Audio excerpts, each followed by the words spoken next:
Welcome to the Fire Sprinkler Podcast with Chris Logan.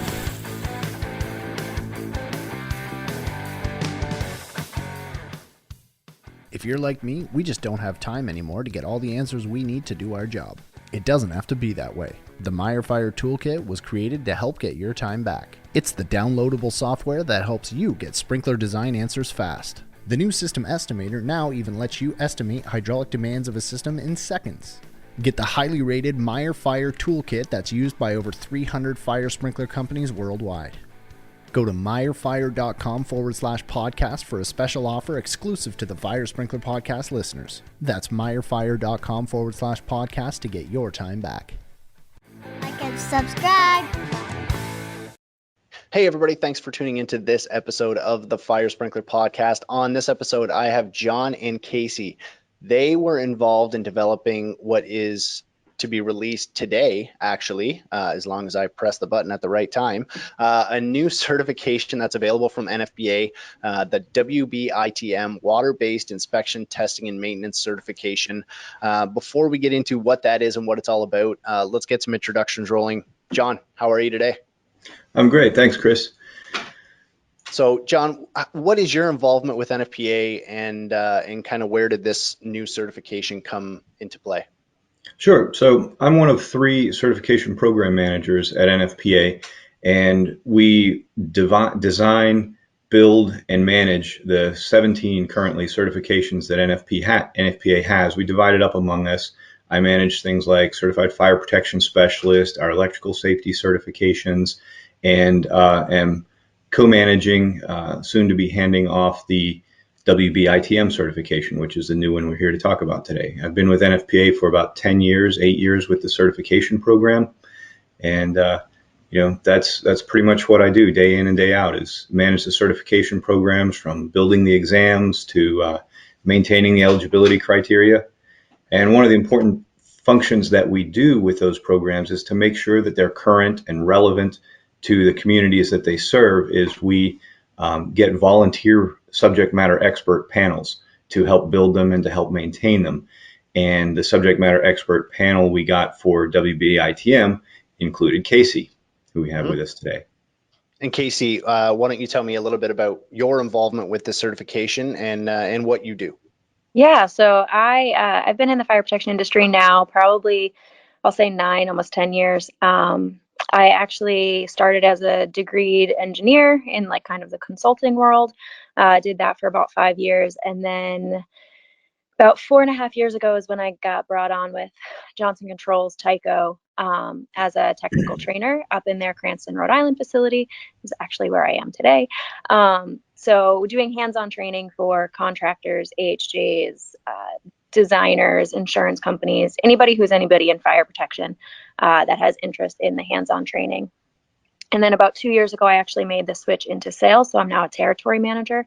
I handle what they call Western New England. So Rhode Island, Connecticut, Western Mass, Vermont, and then a little bit of upstate New York. But when I was in the training center is where I got introduced to NFPA and Matt Klaus and the certification team, and actually sat on a certification advisory group for the Certified Water-Based System Professional, CWBSP. Yep. And then from there is where I got brought on to this one.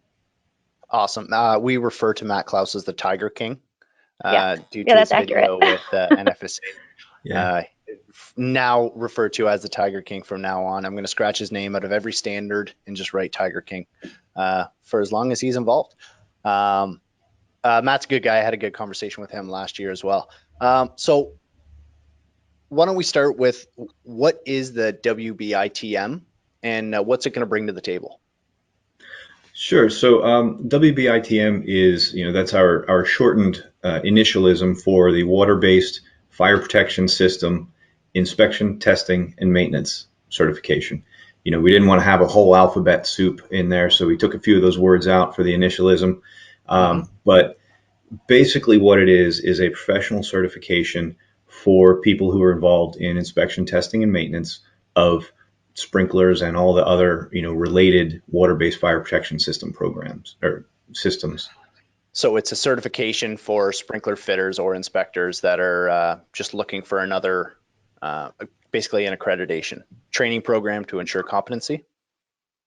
We do. It's not available yet, but soon we will have a complete certification learning path training package, which will have everything from exam prep to a lot of the relevant NFPA 25 training and some ancillary training on some of the related codes and standards. But for the most part, ours or anybody's existing NFPA 25 training is the most relevant thing for it, because it is primarily based on NFPA 25, and also there is an expectation of an understanding and a working knowledge of the foundational codes and standards like 13, 13R, 20, and pretty much all of those that are around the design and foundational knowledge pieces that you need to know to be able to do the inspection, testing, and maintenance. And that's kind of one of the, like, if you look on social media, on Facebook and stuff like that, requirements of a proper ITM NFPA 25 inspection, testing, and maintenance procedure is one of the probably most talked about and highly argued about things out there. Is this required in NFPA 25? Is this required? Do I have to actually flow water? Do I have to do this? What if the sprinkler's too far off the wall? This certification program is going to kind of help you outline and learn all of these things. Yeah, I mean, well, the training leading up to the certification is where you really, build that base of knowledge. Most like any certification program, it really revolves around a demonstration of your knowledge and skills. So the learning and the training and everything you do leading up to what is ultimately an exam is where we land with the certification. So we have some eligibility criteria for the program, and once you meet the eligibility, then you take an exam, and upon passing the exam, then you gain the certification. Which once you gain the certification, like any real certification, you have to sort of maintain continuing education and recertification points on a point system. So probably looking at a similar thing with the CFPS, where you have to get continuing education units to maintain that license. Right.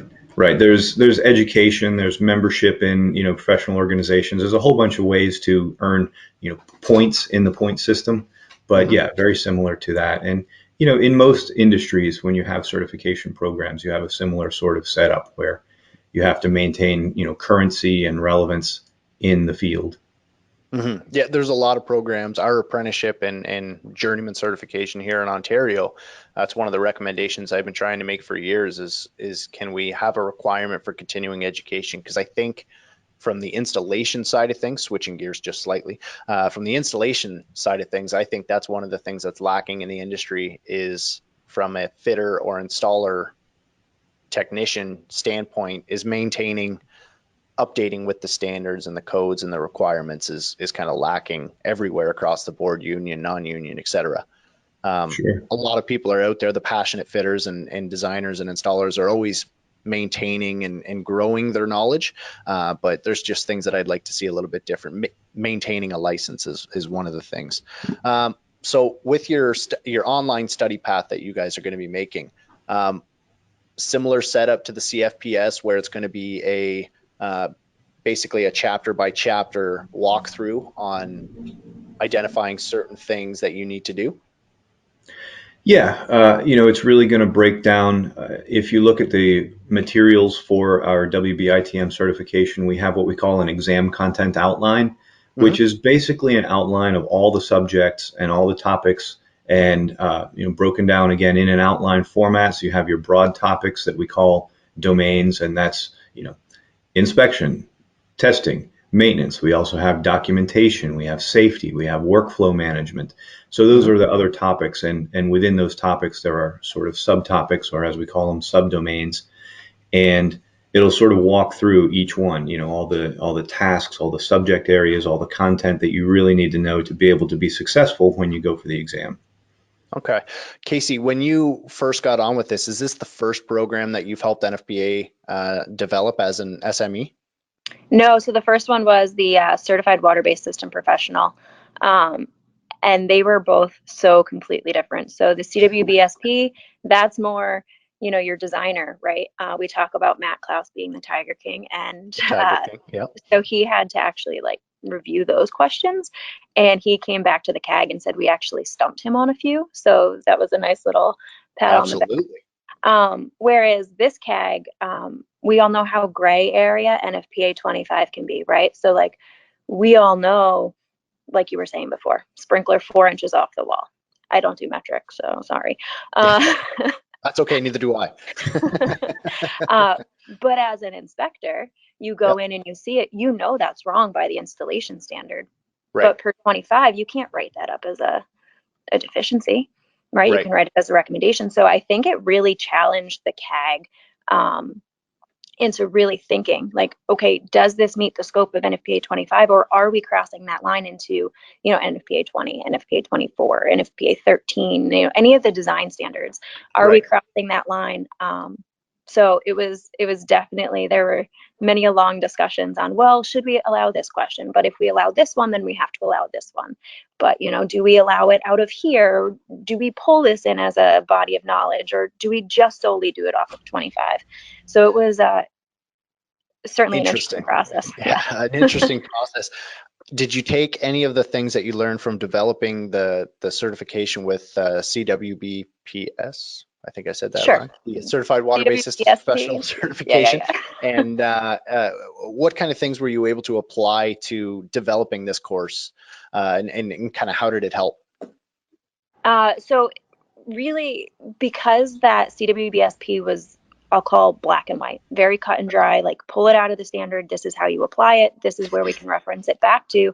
When it came to writing the items for this exam, we all know, I'm trying not to give examples because we don't want to give any answers out, but we all know that, if I can't think of an example right now, but there's things that are in the standard that we know this is how it's supposed to be. But if you go back to try to find a section for it, it's very difficult. Right. And I think that was where it helped working with the group is, hey, look, when I was on this CAG, we had to apply it. Like if we're writing an item out of this domain and this subdomain, we have to be able to link it back to a section in the standard. And I think that was kind of where I could translate that over to the new one and say, okay, well, yeah, we all know what you're trying to write is accurate, but to cover NFPAs, how do I reference it? How do I reference it? Because should someone appeal a question, NFPA has to be able to stand behind it and say, well, it came out of this section. So. Right. The difficulty would probably be when you're looking at sprinkler valve inspections, where some stuff is noted as inspect in chapter 6 of sprinkler, I think, and then actually the requirements and 13. requirements and stuff like that are in chapter 13. Yeah. Well, and one thing that's important to note is that, just like Kacee was describing, we're not, while we want to reference the codes and standards, the exams and the programs, both with CWBSP and with WBITM, they're not exams on the codes and standards. They're role-based programs and exams. Right. So they're set up for the person who is practically doing the job in the field, in a role. So we have to apply it as, how the person is going to apply this in the field versus strictly an academic exercise on the text of the code. What are the goals with developing, like what's the end game for this certification? Obviously it's to kind of improve the inspection, testing, and maintenance procedures and the fitters and the technicians out in the field that are doing it. But what is the end accomplishment that you guys are trying to reach with this? Well, I think ultimately the goal of it is to offer a professional credential for people who are doing this in the field, and there are others in the field as well, similar professional credentials. But we want to be able to have that distinction where an employer or a jurisdiction says, you need to demonstrate knowledge, skills, and abilities at a certain level within this field to be able to be qualified for a job, to be able to do the job, in our jurisdiction. So what this does is gives that yardstick that it's with the eligibility criteria somebody has to have 5 years of experience, direct experience in the field. And then they have to be able to take the test, which is pretty rigorous. And through that test, demonstrate that they have that knowledge and skill. So what the certification does is it makes it so that the employer or the AHJ doesn't have to, test the person themselves. They don't have to quiz them and say, do you really know this? They've already met that benchmark of proficiency and knowledge by having the certification. Right. So moving on a little bit, let's talk a little bit about the eligibility for people. Can any Joe Blow who looks at sprinkler gauges once a week take this course, or is there any kind of prerequisites that are required prior to signing up for this? So good question. We do have some eligibility prerequisites for it. Among those, well, really the foundation of it is you have to have 5 years of direct experience with the inspection, testing, and or maintenance of water-based fire protection systems. So you have to have at least been working peripherally, with the systems. And then there is an supervisor attestation form. So basically this form is used for your supervisor, your employer, to say that they have direct firsthand knowledge of your skills and abilities and proficiency with all the subjects out of that exam content outline that tells you what all topics are covered by it. So Okay. yeah, so somebody has to be able to have some actual experience, and somebody willing to put their name on the line and say, yes, as their supervisor, I can verify this person's is at the appropriate skill level.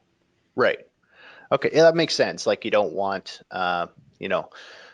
some certain tests that are based entirely off of 100% book knowledge. You could have any Joe Blow that is good with studying come in, challenge an exam, and have a certification that they're not strictly or really involved in.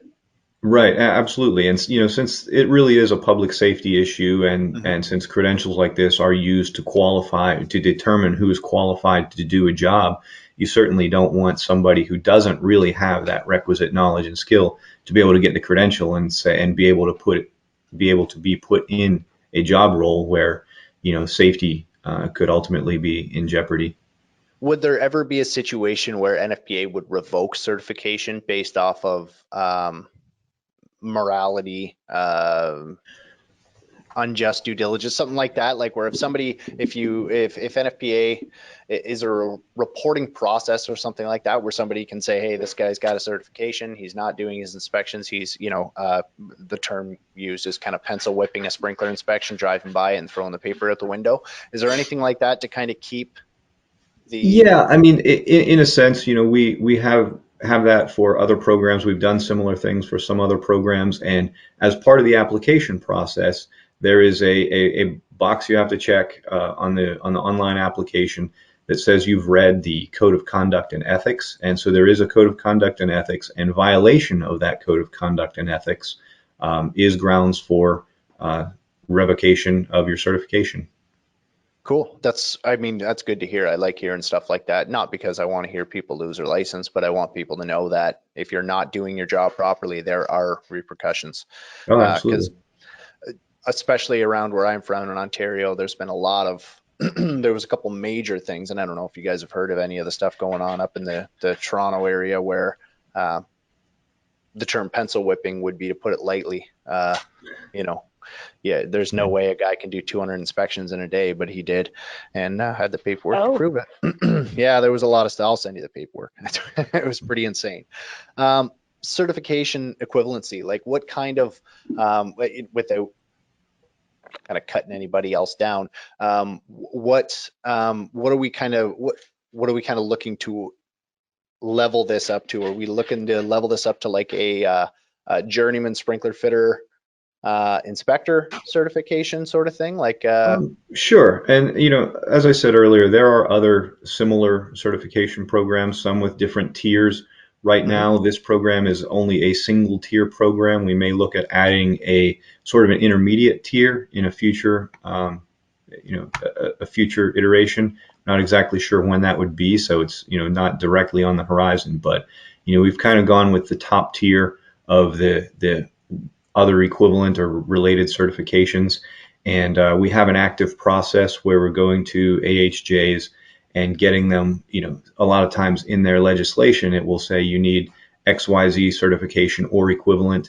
And, Right. we're getting them to sign off as equivalent, much like our CWBSP program. We've gotten quite a few states and jurisdictions to agree that it is equivalent to the, sort of the standing incumbent programs.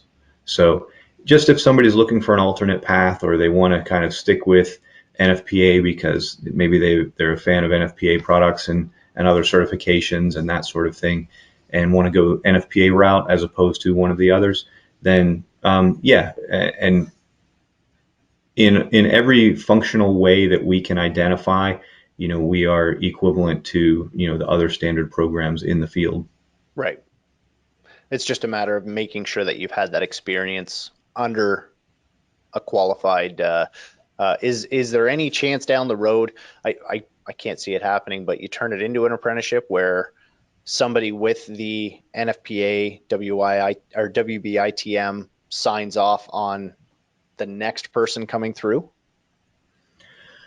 It's a good question. We haven't really looked at that, but ultimately the person's still going to have to, meet the same, take the exam and still meet the same level of credentials. But if we do, like I said, there's sort of an intermediate level that we haven't really covered yet, since this is a more, journeyman to advanced level certification.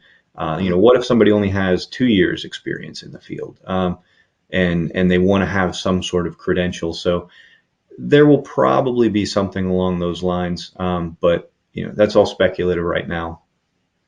Where, if somebody is interested in taking the certification, which I mean, I'm going to apply for it today. Where does somebody find the certification, and how do they take the test?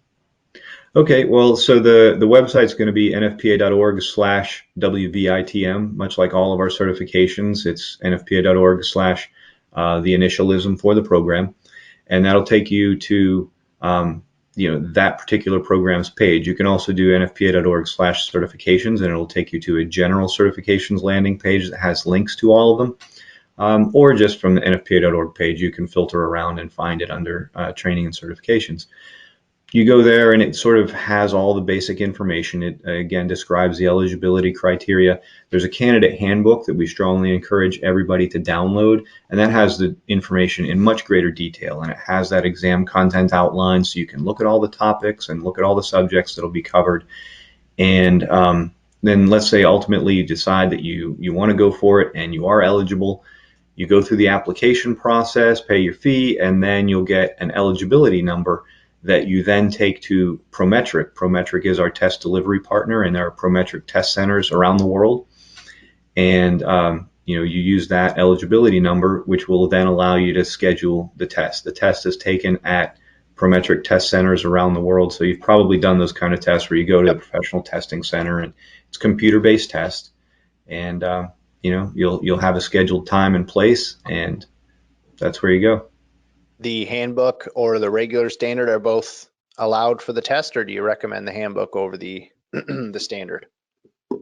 Strictly the standard, but here's one of the nice things about this program. It's our first one that we've done this for, where all of the references that are necessary are available electronically within the test environment. So it's an open book test, but on screen you'll be able to pull up NFPA 25, you'll be able to pull up 13, 16, 20. Okay.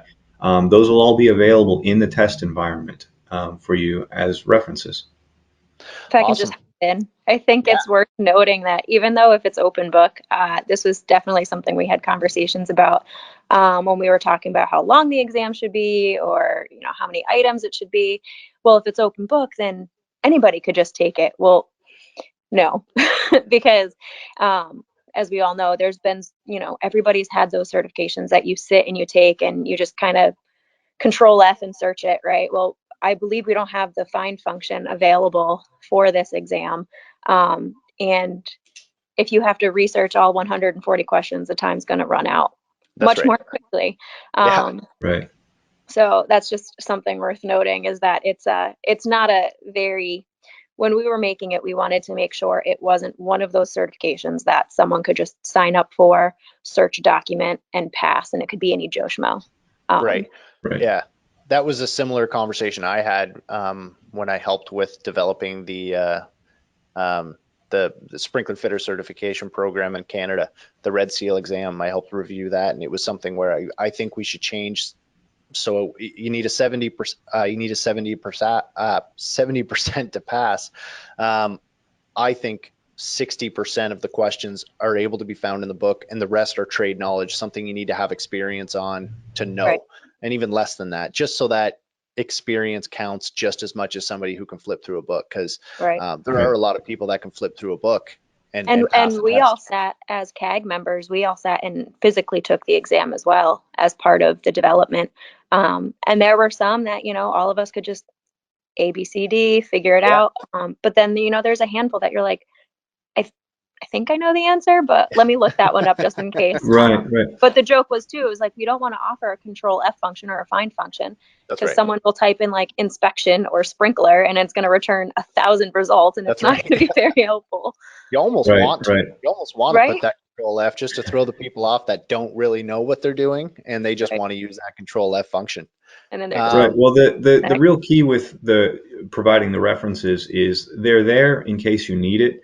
But if you have to look up every question, there's no way you're going to have time to finish the test. What's the time limit on the test? It's so there are 140 questions, and it's a 2.5-hour exam. Wow. So you have what is it? Just a hair over a minute per item, I believe, if I do the quick math in my head. Yeah. Something like that. So yeah, and and some of them involve images, and there are hotspot questions where you may have to select the right area on a picture. There are others where you have to look at the image, or you may have to read a scenario and apply knowledge to the scenario. Sure. So again, there's all of that time involved. So if you have to look up a large chunk of the questions without already kind of knowing what you're doing, or at least where to find it in the reference books, you're never going to come up with a good enough result on the exam, and you're not going to be able to finish it. So it's sort of designed to be that way, so that you can't just look up all the answers and be successful. Similar questions, I'm assuming, to the CFPS, if anybody listening has taken that exam, where it's they'll give you a question that's a paragraph long, but you only really need the first and second sentence of the question to answer it, right? It could be, yeah. Yeah. And CFPS is another one like that, where if you don't have a good foundational knowledge, then you're never going to be able to, even though it's open book, you're never going to be able to be successful. It's open book, but it's two books that are not. Right. The NFPA Fire Protection Handbook, Yeah. to call that a book is pretty generous. The Oxford English Dictionary is also technically a book. So are the encyclopedias. Yeah, that exam was fun. It was the toughest exam I've ever taken in my life. For sure. And I talked to a buddy of mine, just passed it on Monday, another guy up here in Canada, just challenging ourselves, learning new things. And he took the exam on Monday and he passed it. And I said, what did you think of the exam? He was like, hardest test I've ever taken in my life. Even taking the primer course and being in the field for as long as I was at the time, I took the full 3 hours, and I left there and I had no idea what happened to the last 3 hours of my life. Yeah. Yep. Same. Right. Awesome. If somebody wants to get more information, nfpa.org/WBITM. Kacee, John, thanks for coming on the podcast to help release this product. Hopefully we get a bunch of people signing up today. Kacee, just before we leave, which number certification are you? I obviously want number 1, but I think they might do it alphabetically, so I might be smack dab in the middle. How many people are involved? If I sign up at 12:01 on the 19th, will I be number 50, 51? I want a low number here. There were You'll less be in the than teens. 15 on the CAG. I'll be in the teens. Awesome. Okay. Yeah. Perfect. Awesome, guys. Again, thanks for coming on. Thanks for supporting the podcast, and thanks for letting me help release this new certification. Yeah, thank you. Sure thing. Thanks, Chris. Hey everyone, this episode of the Fire Sprinkler Podcast is done. If you liked this episode, leave a review, comment, or hop over to my social media pages and let me know. Just search Fire Sprinkler Podcast on Facebook, Twitter, Instagram, or LinkedIn. Don't forget to hashtag Fire Sprinkler Podcast and anything you think I should know about or see. If you have any suggestions for future episodes of the Fire Sprinkler Podcast, email info@firesprinklerpodcast.com. Thanks for listening. We'll see you next time. Take care.